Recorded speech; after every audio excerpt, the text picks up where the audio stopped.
Well, hello guys, welcome to my show, 4 Fun Facts.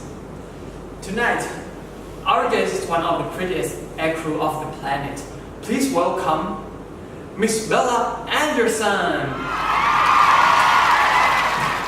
Hi, how are you? Good, and you? I'm excited to see you. Me too. Yeah, so let's get started. So tonight we're gonna have fun with 4 fun facts. What are we going to talk about? Well, the first fact is there's mysterious triangle sign on the window at the middle of the aircraft. Have you ever noticed that before? If not, let me tell you what it is. The mysterious triangle symbol over your seat when you board a modern jet aircraft, you are probably looking for your seat number and for the nearest emergency exit, right, Mr. Thomas?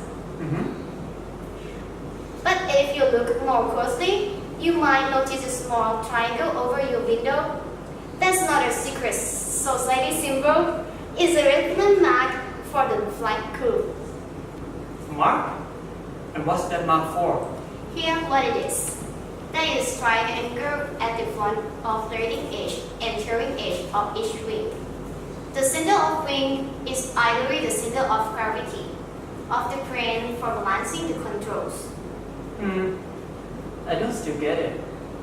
Can you clarify more clearly? Alright.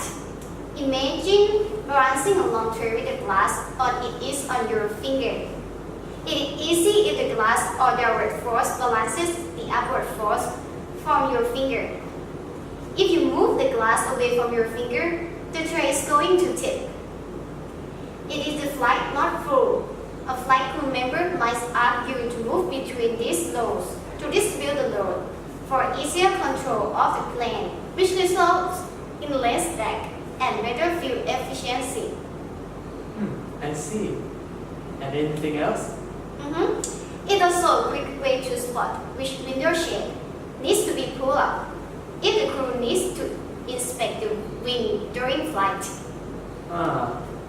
And the tiny mysterious triangle has now been unveiled. Thanks, Bella. You're very welcome.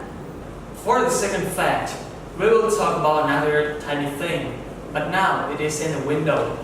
You may have noticed it before, the tiny hole in the window when you sit next to the window. Do you want to know the secret about that? Well, we will have another aviation expert tell you about that. Please welcome Mr. Frank Stark. Hi Tom. Hi. Hi Will. Hi. Long time no see. Yeah. Can you tell us about the secret of that tiny hole, please? Sure. But hold on. Since cabin pressure is so important, you might think a hole in your window is a good thing. But if you look closer, every window has one about the size of a strand of spaghetti.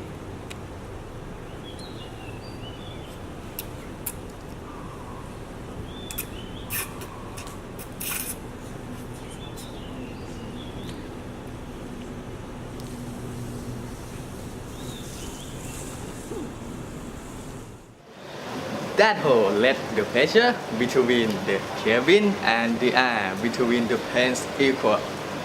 Like your house window, the layer insulate from the extreme cold of high altitude flight.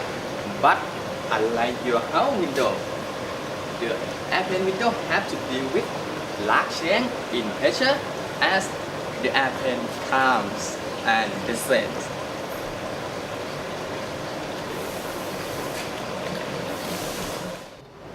There are actually 3 layers in the airplane window. The inner pane is just a plastic and just to protect the glass from scratch. The middle pane has a small hole that let the air between the pane expand and contact but still provide insulation. But if you didn't have the middle pane, you would be looking through a layer of ice and the moisture in the cabin air condensed on the cold outside gas. That is a little tiny hole, ladies and gentlemen.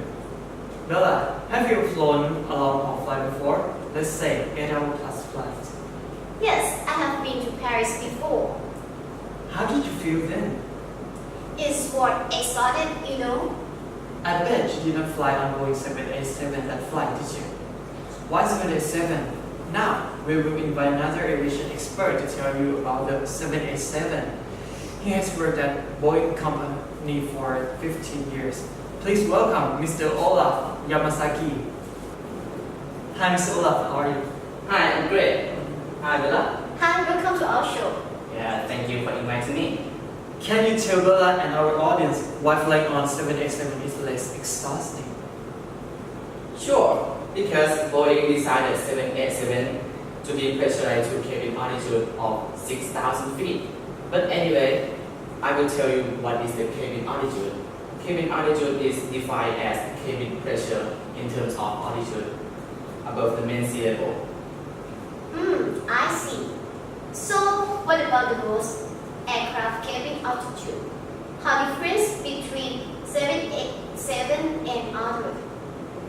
Currently, almost aircraft have cabin air pressure equivalent to an altitude of 8,000 feet.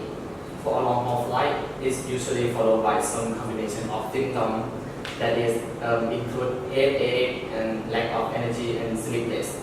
So the symptoms are often attributed to factors such as jet lag and dehydration. You know what? The study found that passengers who go from sea level up to 8,000 feet saw the oxygen content in their blood fall by 4%. At 6,000 feet, the cabin air is more dense and has a greater level of oxygen saturation. As a result, the body does not have to work as hard to oxygenate blood and sustain itself. This is why Boeing cut that down to 6,000 feet. And how does 787 cut the altitude down to 6,000 feet? Because material technology on the 787 is increased use of composite. It is 50% composite by weight. A majority of primary structure that made of composite material is fuselage, so that make the 787 fuselage does not fatigue.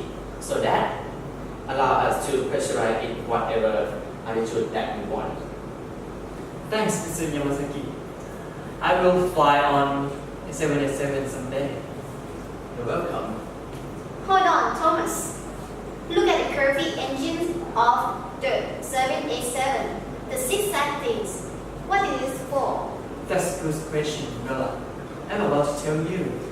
The last fact of tonight, the chevron nozzle. To answer Bella's question, I will call the expert engineer from Rolls-Royce, Mr. Nathan Drake.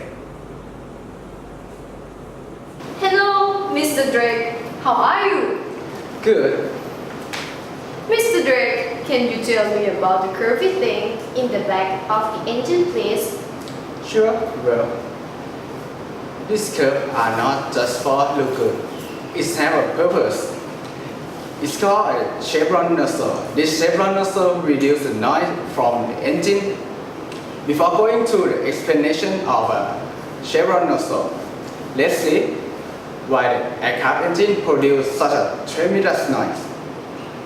When the turbofan engine produces thrust by burning fuel air mixture at the combustion chamber, the air which comes out of the combustion chamber has a higher temperature than the air passing through the engine bypass duct. This temperature difference causes a pressure difference between airflows.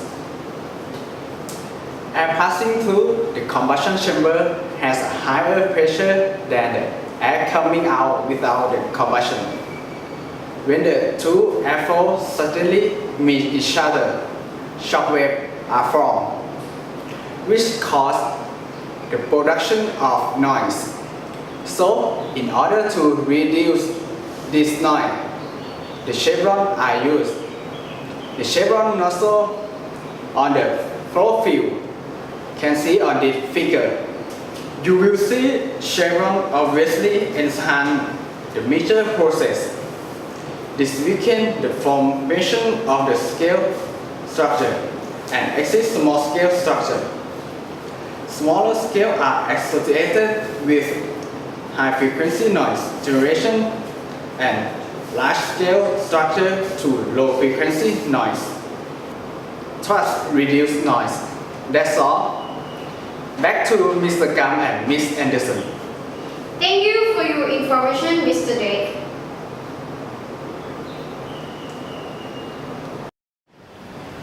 If you like this video, don't forget to like, subscribe and share this video to your friends. See you next time. Bye bye.